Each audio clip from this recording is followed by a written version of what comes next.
but a few. Meanwhile, Christianity and Islam, which symbolize the followers, worshippers of the supreme being God, or Allah, through the advance of Jesus Christ and Prophet Muhammad sallallahu alaihi wasallam, respectively, are the only two religions which are approached to the throne of the grace and salvation with the warriors, burdensome responsibility, obligation as faithful to inherit the kingdom of God, heaven or paradise, as the case may be. This can only be achieved if we, the followers of the religions, of the different religions, Islam and Christianity, are able to dwell in stringent compliance with the doctrine as contained in the two holy books, the Bible and the Holy Quran.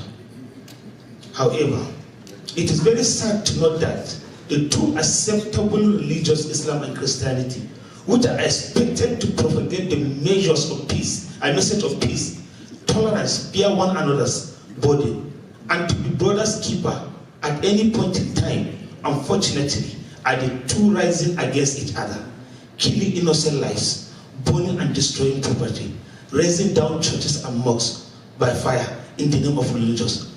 This ugly trend must stop. Between the 2 decades and now, Nigeria have recorded a series of ethno-religious sectarian crises, especially in the northern region of the country, ranging from Fulani herdsmen, killing people in Plateau State, and Fulani also killing people in Plateau State. And the most recent one in Maiduguri, Yobe, Adama, and Taraba, where children were killed, which attracted an aggressive, immediate intervention of NIDOA, because we can recall that it's a write-up by the NIDOA to challenge the Nigerian security over this killing. NIDOA really deserves commendation for that. It is on record. It also drew the attention of the Nigerian leaders, both political, religious, and traditional leaders, local and international organizations, towards finding lasting solution to the crisis of Plateau and other part of the northern Nigeria. Persistently, the international news broadcast of recurrence images of this and that groups killing people, destroying lives and property, even as investigation into the previous happening are yet to be concluded. Why? It is on record that NIDOA-USA are working so hard to bring the lasting solution to this problem. We thank you very much for this effort, because this is one of the efforts that really protects life and property. So the leadership will still commend you for that.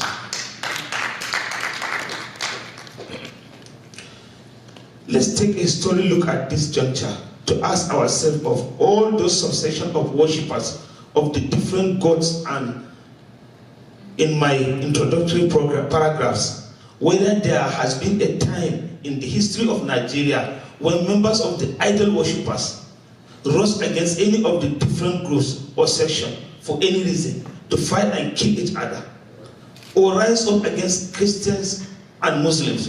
If no, then what a shame on the believers of Christianity and Islam. Those are people that believe in image, objects, idols, and etc., which those acceptable religions are fervently striving with vigor to convert idol worshippers into the fold of Christianity and Islam. How are you going to do it? It is by killing them and destroying all they have labored for in life. It is by showing good example and living an exemplary life. How?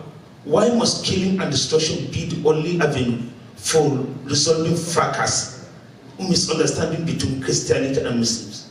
Why? Why? We still ask questions.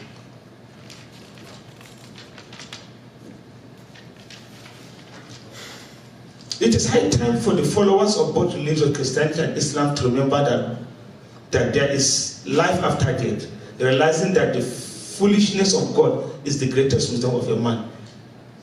Inasmuch as God in his infinite wisdom have made us to live together as one indivisible entity, no matter the religion, tribe, ethnic group, or geopolitical background or race, we shall always strive to tolerate each other, respect our religions, respect God, and afford dialogue as the only weapon to resolve conflicts, strife, crisis, misunderstanding, or otherwise, and not by killing the innocent souls and destruction of property.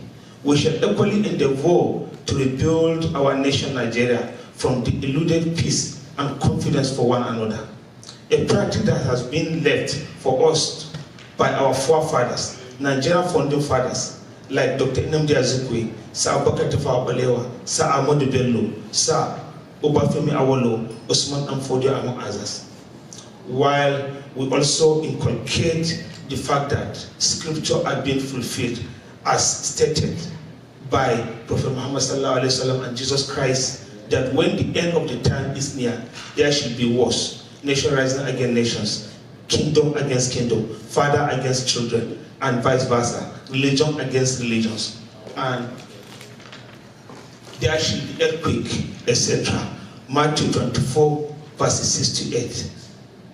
No doubt, all those are common happening around today. As we ponder on the happenings, let us prepare our minds towards a positive change by making our path straight, preparing our bed in a better way. We shall lay on it without tongue. Hence, we shall be judged by God in the hereafter, in line with whatever we do here on earth. Finally, the promotion of moral and social discipline among ourselves, irrespective of our tribe, sex, ethnic, or religious affiliation, make us to understand our differences. And by understanding our differences, we can adequately build unity in our dear country, Nigeria. Let us join our hands together the way we gather here from Akwa Ibom, from Calabar, from Bauchi, from Plateau State, from every part of Nigeria. Let us go back home and remain the brothers keepers. If we want any development to come to our nation, there is no development without peace. Peace is the backbone of any meaningful society and development. I thank you very much for taking your time. Thank you very much.